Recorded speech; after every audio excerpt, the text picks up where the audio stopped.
Hello. Wala pa akong boses. Good evening sa lahat. Kumusta kayo? This is my first day na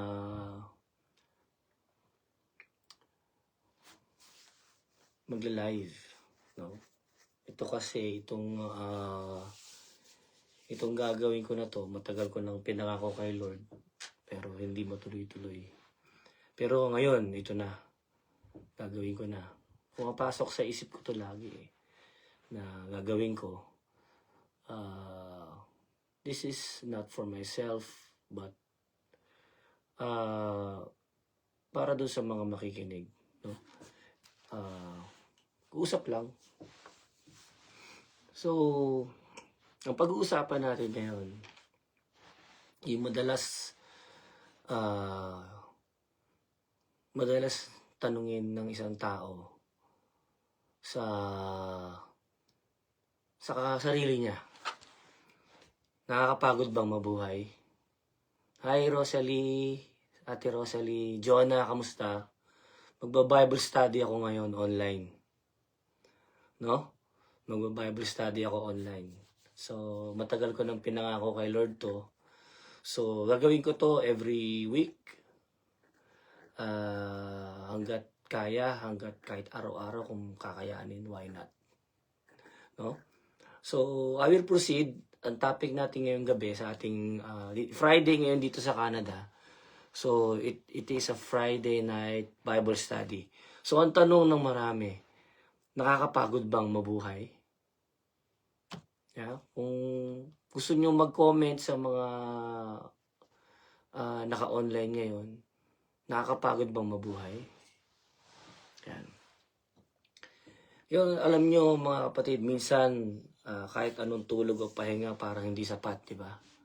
So, pero ang sabi ni Jesus sa Matthew 11:28, lumapit kayo sa akin, no?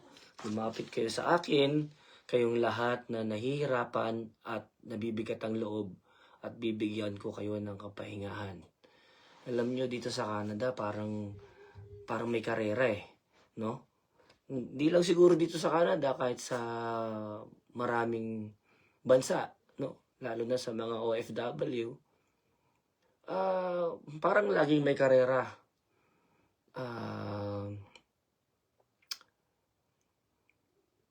Biglang papasok ka na lang sa trabaho, uuwi. Papasok sa trabaho, uuwi. Ganun lang. Thank you, Joanna. Salamat. Yeah. Marami na nga nagsasabi na ay, nakakapagod mabuhay. Kasi dito nga sa Canada is parang may race.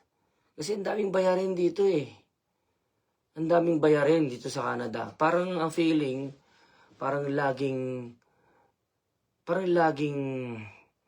may hinahabol ka dahil sa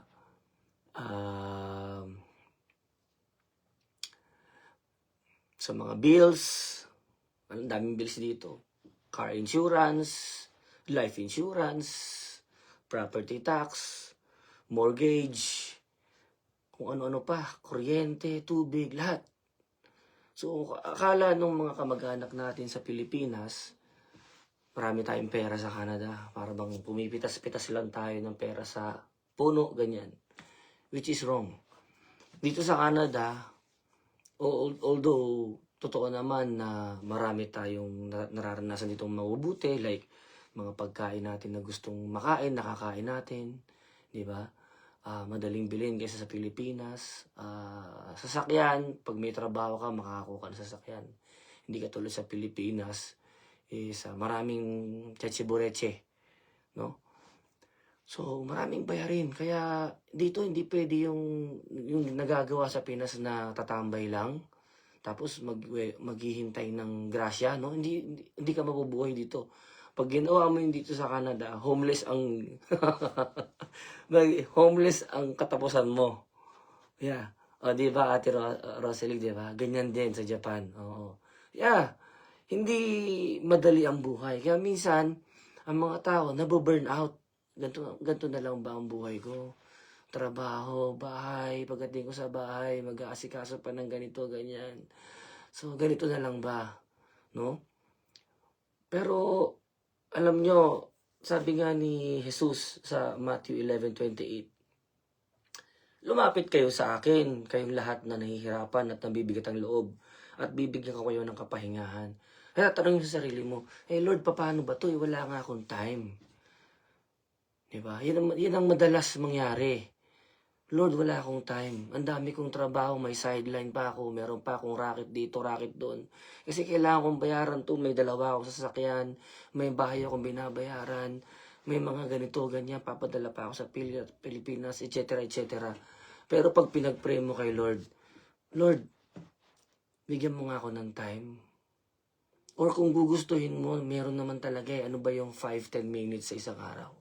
Diba? Na pagbulay-bulayan mo lang yung basa ka ng konting Bible, ito, meron ito dito. Yan. Basa ka ng Bible, kahit konti lang, pa ilang verse, no? Isa, dalawang chapter, kung kaya ng 5 chapters a day. Bakit hindi, di ba? So, sabi ng Diyos, lumapit ka lang sa akin, no? Kayo na nahihirapan at nabibigatan ng loob at ibibigay sa inyong kapahingahan. Bakit? Kasi, alam nyo, na-experience nyo na ba na kahit anong tulog ang gawin nyo, hindi naman, makakapahinga ka, pero yung kapahingahan na ibinibigay ng Diyos, iba eh. No? Iba yung binibigay na kapahingahan ng Diyos. Minsan, matutulog ka, mamaya pagod ka na naman. Di ba? Ang kapahingahan na binibigay ng Diyos is hindi yung tulog na ginagawa natin, paggising okay na, maya-maya pag magtrabaho ka lang, pagod ka na ulit. 'Di ba? May expiration ang kapahingahan dito sa mundo na ibinibigay ng mundo. May expiration. Pero alam nyo, ang kapahingahan na ibinibigay ng Panginoon, walang expiration yan. No? Iba ang pahinga na binibigay ng Diyos, hindi lang para sa katawan, kundi para sa puso, no? Kapag lumalapit ka sa Kanya, doon mo maranasan ang tunay na kapahingahan. Ang tunay na kapahingahan. Kaya kung pagod ka, baka hindi lang kailangan mo tulog, no? Ang kailangan mo rin ay Diyos. So, dito sa Canada, ganyan din. Minsan, isisimba na lang din. May part-time ako eh. So, yun dun muna. Part-time muna ako. Pasensya na Lord, part-time muna. Saka na ako magsisimba. Hanggang sa makakasanayan mo na yan. Magiging regular mo na gawain. Magiging regular mo na habit na, naiintindihan naman ni Lord yan eh. So, let's say, naiintindihan naman ni Lord na pagod na ako sa gabi. Hindi na muna ako magbabasa at alam naman ni Lord na pagod ako. Pero pag pinag-pray mo kay Lord na, Lord, sige, pagod ako, pero bibigyan kita ng time. Next thing you know, ganun nangyayari sa akin. Pagod ako, babasa ako ng Bible. Basa lang ako sa chapter. Mamaya nakakailang chapter na ako. Kasi parang na-excite din ako eh. Lalo pag kwento na yung mga sa Bible ang binabasa ko.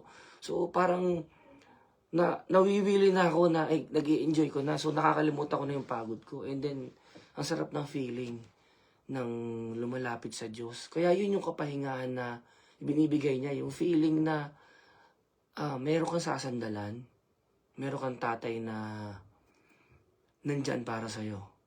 Diba? Kasi si Lord ang ating refuge. Siya ang ating fortress. Siya ang ating kapahingahan. Siya yung ating tahanan. Siya, sa Kanya nagmumula yung tunay na kaligayahan na hindi kayang ibigay ng mundo.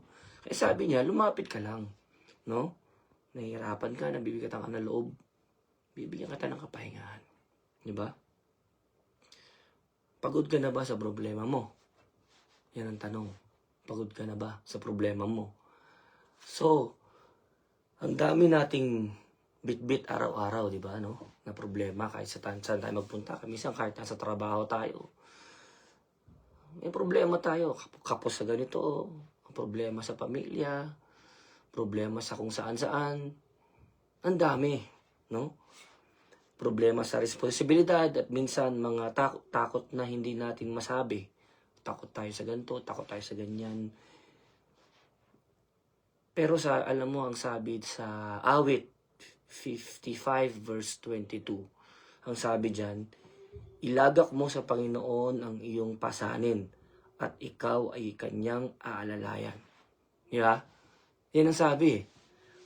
Sabi ng Panginoon, ulitin ko sa awit 55 verse 22. Ilagak mo sa Panginoon ang iyong pasanin at ikaw ay kanyang aalalayan. Ano bang pasanin mo ngayon sa buhay?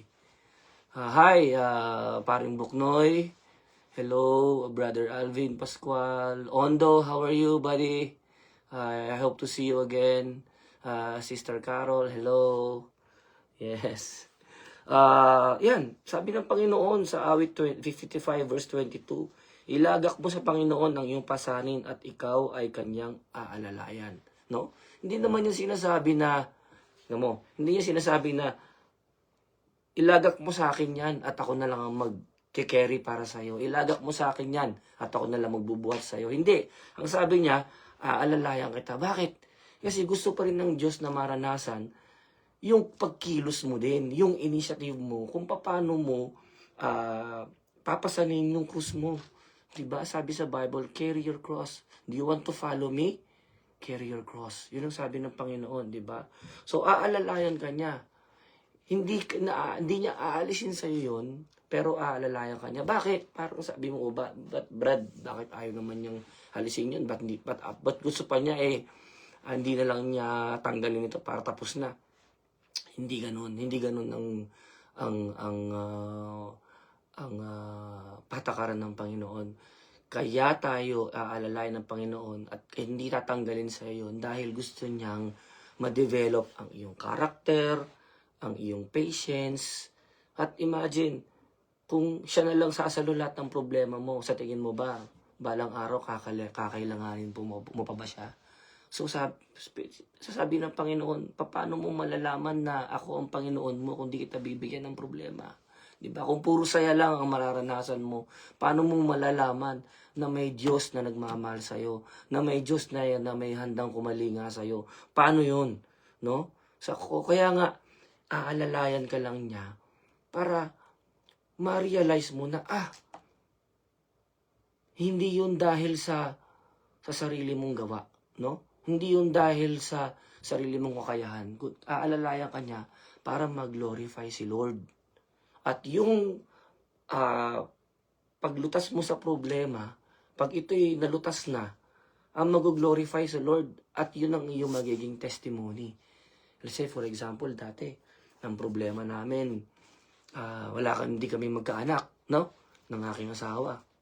So, 11 years namin inintay ito. Problema namin yan kasi naiinggit kami sa mga kapatiran naming may anak. Talagang gusto namin magkaanak, no?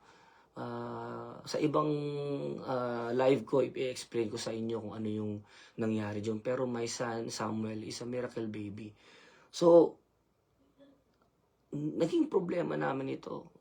Minsan, nakikita ko si Mrs. umiiyak dahil kahit anong pa-check up namin sa hospital, wala nangyayari. Pero nung that time na sinabi namin na, Lord, ikaw na ang bahala. Hindi na kami magpapa-check up. Ikaw na ang bahala. Kung hindi kami magkaanak, salamat. Pag magkaanak pa kami, salamat din. No? Yan. So, hi, Pastor. Pastor Jurinar. So, ang problema namin na yun, nilagak namin sa Panginoon. No? Nilagak namin sa Kanya. At inalalayan niya kami. At yun ang naging testimony namin. Nung nasolve na yung problema na yun, na nagkaanak na kami, tuwing makaka-encounter ako ng mga couples na hindi magkaanak, no? Sinasabi ko yun, sinishare ko yun na, Lord, isishare ko tong glory mo. No, sinishare ko yan na, kami 11 years kaming hindi nagkaanak. Ngayon, problema namin yan. Talagang inggit na inggit kami. Pero ngayon, nagkaanak na kami. Ang ginawa lang namin, nagdasal kami. Inalay namin sa Panginoon. Hindi kami sumuko. Kahit na 11 years na, akala namin, Hindi ko na makikita yung lahi ko. Pero ayun, ginawa namin. Talaga na sabi namin, ikaw nang bahala, Panginoon. So, ayun. Yun ang nangyari. Kaya hindi mo kailangan buhatin mag-isa ang lahat. Sabi ni Lord, hindi mo kailangan buhatin mag-isa. Willing siyang tulungan ka kung ibibigay mo lang sa Kanya ang bigat ng loob mo. Ibibigay mo sa Kanya, susurrender mo lang. Alam mo ako, pag makipag-usap ako kay Lord, napaka-transparent. Bakit? Kasi, kaibigan natin siya eh. Hindi lang natin siya Diyos. Kaibigan natin siya. Kung ikaw nga, kung mayroon kang best friend, very open kang makipag-usap sa Kanya, di ba? Ganon din kay Lord. Kasi hindi lang siya Diyos mo, hindi lang siya kaibigan, best friend mo, lahat-lahat na. Saka kahit hindi mo sabihin, hindi mo kayang itago kay Lord, yung nararamdaman mo. No? Kaya maging transparent ka lang sa Kanya. Sabihin mo yung kailangan mo sabihin na, Lord, ganito po yung nararamdaman ko. Ganito pong kailangan ko, Lord. Ito po yung problema ko. Lord, tulungan mo ako. Hindi mo kailangan buhatin mag-isa lahat. Tutulungan ka niya. At tandaan mo, kapatid, no? Pag pinasa mo sa Diyos o nagpaalalay ka sa Kanya, gagaan ang buhay mo. No? Another tanong, pagod ka na ba sa kakaisip? Ayan. Pagod ka na ba sa kakaisip mo? Ganun ang tao eh, no? Minsan, kakatapos mo lang kumain, ay, ano kaya kung ulamin bukas? Ay, ano kaya babaunin ng anak ko bukas? Ay, saan ko kaya kukunin to? Saan ko kaya kukunin ng ganyan? Marami tayong iniisip. Minsan, patulog na lang tayo, nag-iisip pa tayo, paano kaya yan? No? May mga gabi na para bang hindi ka makatulog sa kakaisip. Di ba? So, what if mga takot ang iniisip mo? Takot ka na mangyari to, takot ka na magkasakit, takot kang mamatay, takot kang mawala ng asawa, takot kang mawala ng boyfriend, takot kang manakaw yung mga pera mo sa bangko na hindi ka mapakali kasi ang dami mong pera sa bangko, takot ka, hindi ka makatulog, no? May mga bagay na hindi mo makontrol, doon ka takot eh, no? Mga bagay na hindi mo makakontrol tulad ng sakit, kamatayan, hindi mo kaya makontrol yan. At marami pang iba. Pero ang sabi ng Diyos, sabi ng Biblia sa Filipos 4:6-7, huwag kayong mabalisa tungkol sa anumang bagay. Idalangin ninyo ang lahat sa Diyos. No? Huwag kayong mababalisa. At ang kapayapaan ng Diyos ay siyang mag-iingat sa inyong puso at isip. No? Ulitin natin, Filipos 4, tignan nyo sa Bible nyo. Filipos 4:6-7, no? Huwag kayong mabalisa tungkol sa anumang bagay. Sabi niya, huwag kang mabalisa sa anumang bagay. No? Idalangin mo ang lahat sa Diyos. Ipag-pray mo lang sa Kanya. At ang kapayapaan ng Diyos ang siyang mag-iingat sa iyo, sa inyong puso at isip. Meron akong kwento sa inyo, no? Nung na-hospital ako, itong recently, hello Bro J, hello, how are you? Nung na-hospital ako itong December 12, no? So, nahimatay ako sa bahay, tapos, nagka-influenza ako, kaya ngayon, ang boses ko, ganito pa rin, malat pa rin. So, 1 linggo at 1 araw ako doon sa ospital.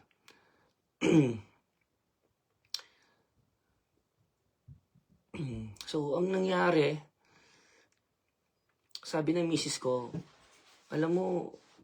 nasa ospital ka, si misis, no? Pero, hindi siya ganun ka-worried. Sabi niya, bakit? Buti naman. Hindi kasi marami ng milagrong ginawa si Lord sa atin. Sabi niya, so ngayon pa ba tayo sabi ko, totoo yan. No? Sa mga isipin mo, pag meron kang mga problema, meron kang mga takot sa buhay, may takot ka sa ganito, takot ka sa ganyan, isipin mo yung mga nagawa ng Diyos sa'yo na milagro ng Diyos na ginawa sa'yo na minsan hindi mo na naaalala. Pero pag inalala mo lahat, malalaman mo na, uy, oo nga no, dati pala ganito yung nangyari, tapos tinulungan ako ng Lord. Parang grabe, parang himala talaga yung nangyari na yun. No? Ganon. Kaya kahit na minsan meron kang pagsubok, problema, o ano mang pinagdadaanan, meron kang kapayapaan sa puso at sa isipan, di ba? Sabi nga ng Panginoon, no, peace I give to you.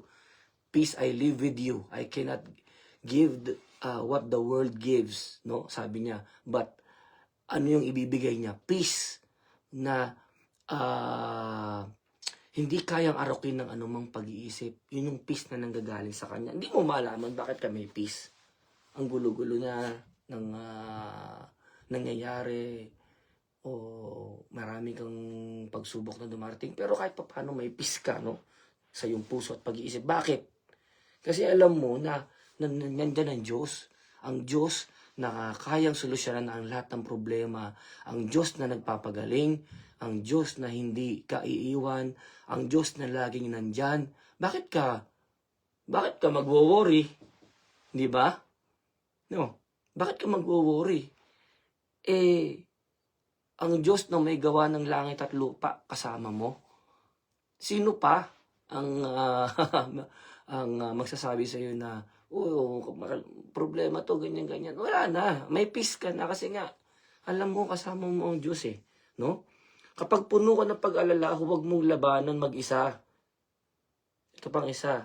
Pag puno ka ng problema, huwag mong labanan mag-isa. Idaan mo sa dasal. Lord, ito po ang problema ko. Lord, inaalay ko to sa inyo. Ito po ang nangyayari sa buhay ko. Ganyan-ganyan. Lord, ito po. No? Hindi mo kailangang sarilihin ang problema mo. Idaan mo sa dasal. Kaya nga sabi nga, di ba? No?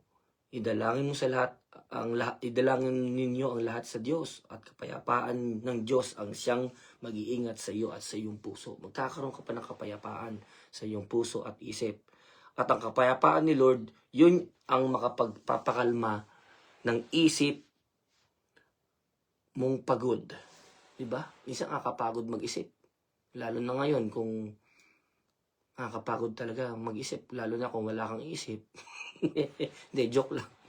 Diba? Nakakapagod mag-isip. Minsan yung gusto mo nang matulog. Isip ka pa ng isip. Parang kung may turn on, turn off lang yung utak mo o yung pagtulog mo. Gagawin mo Kaso minsan, sa dami nang nangyari sa buhay mo. Good morning, bro. Good morning, paring Lester. Yan, it's a Bible study, Friday night Bible study online dito sa akin. At paring Jaime, kamusta na? Miss na kita. See you soon sa Florida. Miss na namin kayo. Yun.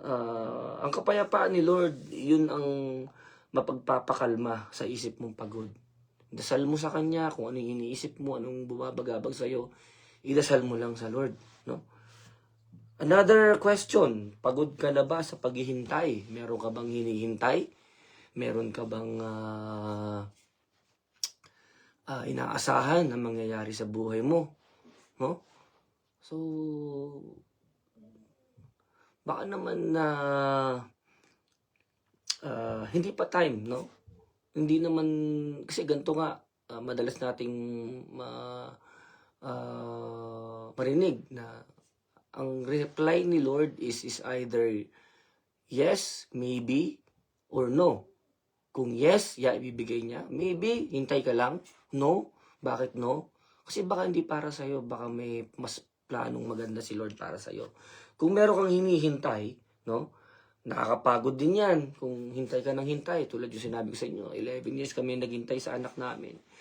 Yung laging naghihintay sa sagot ng panalangin, sa tagumpay, sa pagbabago, tulad na kunyari, meron kang asawa na, ay magbago nito, tagal na namin mag-asawa, tagal na namin kasal, pero lasinggero pa rin, babaero pa rin, kailan kaya siya magbabago. Lahat naman ng dasal ginagawa ko na, no? Pag natutulog, nililay hands mo pa, no? Samahan mo na kaya ng batok para mata. Kidding aside. So yun, mga hinihintay mo na nakakapagod din maghintay, sinasabi ng iba, no?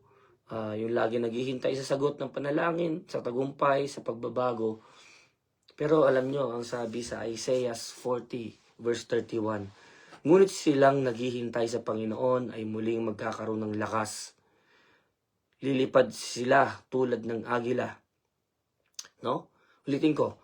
Isaiah 40 verse 31, ngunit silang naghihintay sa Panginoon ay muling magkakaroon ng lakas, lilipad sila tulad ng agila. Yung mga naghihintay, no? Hindi ka mapapagod. Kasi kung pagod ka na maghintay, pero sabi niya nitong sa Isaiah, sa Panginoon hindi ka mapapagod. Bawat araw ay magkakaroon ka ng bagong lakas at lilipad ka tulad ng agila. Paano ba lumipad ang agila? Di ba? Yan ang tanong ko sa inyo. Magkakaroon ka ng lakas na lilipad ka ng tulad ng agila. Di ba ang agila pag lumipad, di ba nakaganon lang siya sa ere? Hindi niya ginaganon yung kanyang pakpak continuously. Nandun lang siya sa ere, nasa taas. Di ba? Naka-still lang yung kanyang pakpak, nakaganto lang, pero lumilipad siya, di ba? Hindi siya lumalagpak, no? Nasa ere lang siya. Ganun yung ipararanas sa'yo ng Panginoon. Nandoon ka sa sitwasyon na yon, pero hindi ka mapapagod, di ba? Kung napapagod kang maghintay, sabi niya, araw-araw bibigyan kita ng bagong lakas at lilipad ka tulad ng agila, no? Hindi mo kailangang iwagayway o ipagaspas yung wings mo para mapagod ka ng mapagod ng gusto. Hindi. Yung mismong, kaya sinabi sa Bible na tulad ng isang agila, yung hangin na ito yung agila, yung hangin na tumatama sa kanya, napos kailangan niyang still lang niya yung kanyang pakpak na ganun. Yun ang ibibigay sa iyo ng Panginoon. Yung hangin na yun, yung kakayahan mo na lumipad, na naka-still ka lang, no? Habang hinihintay mo ang sagot ng Panginoon. Kaya hindi ka mapapagod. Hindi mo kailangan gumanyan para lumipad ka. Hindi. You will fly with the wings that is still. Ganun ang mangyayari sa iyo, no? Hindi sayang ang paghihintay. Hindi sayang ang paghihintay mo, kapatid. Kay Lord ka umasa. Habang naghihintay ka, pinalalakas ka niya araw-araw. Kaya kung pagod ka na, magpahinga ka, pero huwag kang bibitaw, no? Magpahinga ka kung pagod ka na. Dito sa Canada, puro trabaho. Bakit hindi mo i-treat yung sarili mo? Minsan, magbakasyon kayo, di ba? Tulad ng ginagawa namin nila Brother Jaime, no, Brad? Punta kami nung nakaraan pumunta kami sa LA. Hindi kasi puro trabaho rin kasi. We deserve it, no? Lalo na sa atin na mga natatrabaho ng sagad-sagad. No, talagang pag umuwi tayo, talagang lobat na, no? Once in a while, kailangan nating i-treat yung sarili natin. Hindi lang yung mga mahal natin sa buhay, kundi yung sarili natin na i-treat natin na maikli lang ang buhay. Kailan mo pa i-treat yung sarili mo na mamasyal, puntahan yung ganitong mga lugar. Kung kailan matanda ka na at hindi ka na makaakbang, saka ka pa tatapak ng eroplano, yung hindi ka na makaakyat ng eroplano, saka ka pala magpaplano maglakbay, no? Mag-travel. So hindi maganda. So ngayon pa lang, no, kung pagod ka na sa mga nangyayari sa buhay mo, give yourself a break, no? Magpahinga ka, pero ang sabi ng Panginoon sa paghihintay, huwag kang bibitaw. Huwag kang bibitaw. Relax ka lang, darating din 'yan sa tamang panahon, because ang tamang panahon ay perfect, no? Sa Diyos ang tamang panahon ay perfect. God's perfect timing is always guaranteed, no? Okay. Doon tayo sa susunod na tanong. Last na tanong. Pagod ka na ba sa laban ng buhay mo? Pagod ka na ba sa laban ng buhay mo? No, ang buhay parang laban, no? Parang boxing 'yan. Sige lang. Parang meron ngang kasabihan na keep fighting the good fight. No? Keep fighting the good fight. So, laban lang. Minsan panalo, ganun talaga eh. Minsan talo. Tapos madalas pagod. Kung pagod ka sa laban ng buhay, nilabanan mo ang mabuting pakikipaglaban, no? Fight a good fight. Sabi ni Pablo sa 2 Timothy chapter 4 verse 7, 2 Timothy chapter 4 verse 7, nilabanan ko ang mabuting pakikipaglaban. Tinapos ko ang takbuhin at nanatili akong tapat sa pananampalataya. Kita mo to, si Paul, no? Si Paul na alam natin sa Biblia is before siyang maging Paul is muna nagbabatikos o pumapatay ng mga Christian, di ba? Ngayon, nung naranasan niya na ang glory ng Panginoon, naranasan niya na ang kapangyarihan ng Panginoon, nung nireveal na ng Panginoon kay Paul ang sariling ng Panginoon sa kanya, nagpakita sa kanya ng binulag siya, tapos nireveal ng Panginoon, ito ang gagawin mo, yan, no? So, anong nangyari sa kanya, no? Bago siya bawian ng buhay, no? Alam na siguro mga nagbabasa ng Bible, alam natin na pinugutan siya ng ulo, pero sabi niya, bago mangyari yun, sabi niya, alam niya na ang mangyayari sa kanya, no? At hindi siya natatakot. Hindi siya natatakot ng panahon na yan. Sabi niya, nilabanan ko ang mabuting pakikipaglaban. Tinapos ko ang takbuhin at natili akong tapat sa pananampalataya. No? Ilan sa atin ang pwedeng magsabi nito, no? Na kung tayo nakaratay na sa higaan at malapit na tayong bawian ng buhay, sasabihin natin sa sarili natin na, nagawa ko ang pinagagawa sa akin ng Panginoon. No? Nilabanan ko ang mabuting pakikipaglaban, lahat ng ang hamon ng buhay, nilabanan ko yan kasama ang Panginoon, no? Tinapos ko ang takbuhin ko, hindi ako sumuko, tinapos ko talaga, hindi pwedeng magkikwit, no? At nanatili akong tapat sa aking pananampalataya. Hindi ako tumalikod sa Diyos, no? Kahit anong unos, kahit anong pagsubo, kahit anong bagyo na dumayaan sa buhay mo, kahit anong disaster, kahit anong disappointment, lahat na, no? Nanatili kang tapat sa Panginoon. Yun ang the best dyan, no? Kung pagod ka sa laban ng buhay, ang mahalaga hindi kung gaano ka kabilis, kundi gaano ka katatag, no? Ulitin natin, kung pagod ka sa laban ng buhay, hindi mahalaga kung gaano ka kabilis. Hindi mahalaga yon. Ang mahalaga ay kung gaano ka katatag. Yung katatagan mo na nanggagaling sa Panginoon. Kung sasabihin mo, brother, hindi talaga ako matatag, paano ba to? Lumapit ka sa Panginoon, no? Pastor Darrell, how are you? Kamusta? I miss you na, hindi na tayo nakakapagkape, no? Sa hamon ng buhay, no? Kailangan mong maging matatag. Yun ang importante kung gaano ka katatag. Diba? Hindi importante kung gaano ka kabilis. Ang tatag mo kung paano haharapin ang buhay, kung paano ka magipaglaban, that's all that matters. Kapag tapat ka kay Lord, hanggang sa dulo, panalo ka na. Anong sasabihin ng Panginoon sa'yo pag nakita kayo, no? Welcome, my faithful servant, no? My true and faithful servant. Kapag tapat ka kay Lord, ano pa mangyayari? Kapag tapat ka sa Kanya, ang blessing, nandyan lang. Mararanasan mo siya lagi. Ang kapayapaan ng puso, mararanasan mo lagi. Diba? Sabi nga sa Matthew 6:33. Anong sabi doon? Oh, thank you, pare. Magaling ka na ba? Thank you.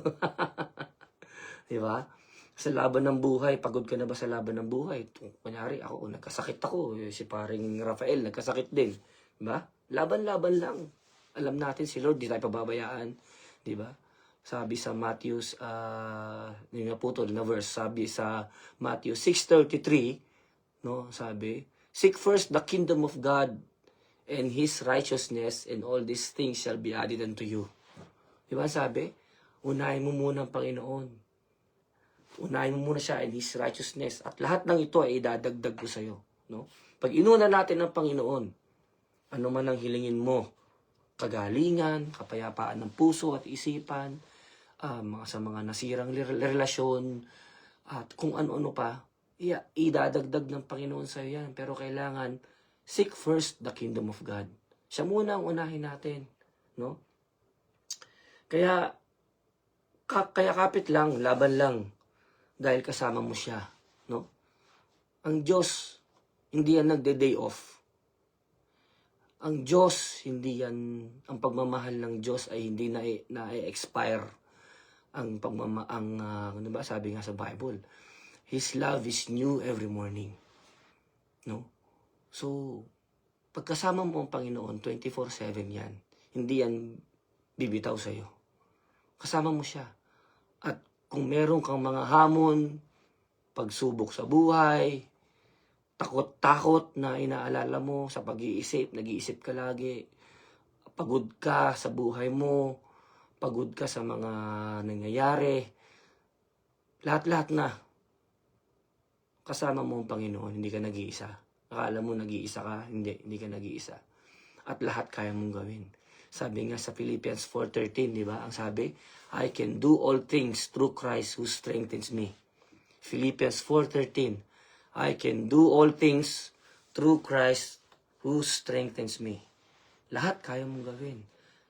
Dahil sa kay Kristo na nagbibigay sa akin ng kalakasan. Kung pagod ka, takot ka, nag-aalala ka, Brad, lapit lang ka sa Panginoon. Huwag kang bibitaw. No? At ang tagumpay na hinahanap natin, ng kapayapaan, ay lagi nasa sa Kanya. Okay? So, dito po nagtatapos ang ating Bible study, online Bible study. Abangan nyo lang ako sa susunod na online Bible study, siguro bukas or sa linggo. No? Basta't may oras, lagi ako mag-online at magkakaroon tayo ng bagong topic. At kayo dyan, yung mga nakapanood, kung meron kayong gustong topic na gawin natin, yung topic pala natin ngayon is, sasabihin ko lang ulit, ang naging topic natin ngayong gabi is nakakapagod ba ang buhay? No? Nakakapagod ba ang buhay? So, ang naging topic natin is, pagod ka na bang mabuhay? Yan, ang naging topic natin. Pagod ka na ba sa problema?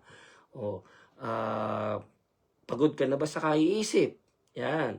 Pagod ka na ba sa paghihintay? At yung huli, pagod ka na ba sa laban ng buhay? Yan, huwag kang mapapagod. Huwag kang mapapagod. So, yan ang naging topic natin ngayong gabi. At sana, napulutan nyo ng aral. At sana naka-inspire naman yung ginawa kong online na Bible study sa inyo. At dalangin ko na ito ay magkaroon ng kapayapaan sa puso nyo at sa isipan, no? Hindi porket ako yung nagsasalita dito is lahat ng ito meron ako yung kapayapaan. Sabay-sabay tayong mananalangin sa Panginoon na para sabay-sabay tayong bigyan ng kapayapaan sa puso at sa isipan ng Panginoon. Sabay-sabay tayong lalago sa Panginoon. At sabay-sabay tayong kakapit at hindi bibitaw sa Kanya, no?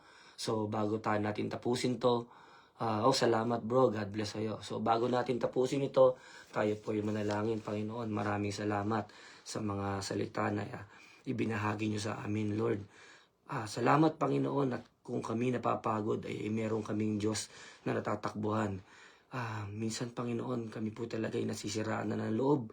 Hindi na po namin alam ang aming gagawin. Dumarating po sa punto, Panginoon, na kami po'y pagod na.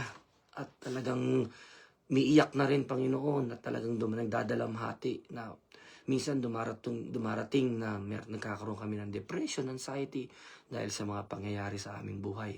Lord, huwag niyo po sanang hayaan na magtagumpay ang aming kaaway. Bagkos, Panginoon, ay lalo niyong palakasin ang aming isipan, ang aming loob, ang aming puso, ang aming pananampalataya sa inyo araw-araw. Lord, balutan niyo po kami ng inyong pagpapala, ng inyong kapayapaan, ang kapayapaan at pag-ibig na laging nagmumula sa inyo. Panginoon, anuman po ang aming pinagdaraanan, kayo lamang po ang nakakaalam nito. At kayo lamang po, Panginoon, ang solusyon. At kayo lamang po, Panginoon, ang may alam ng lahat at solusyon.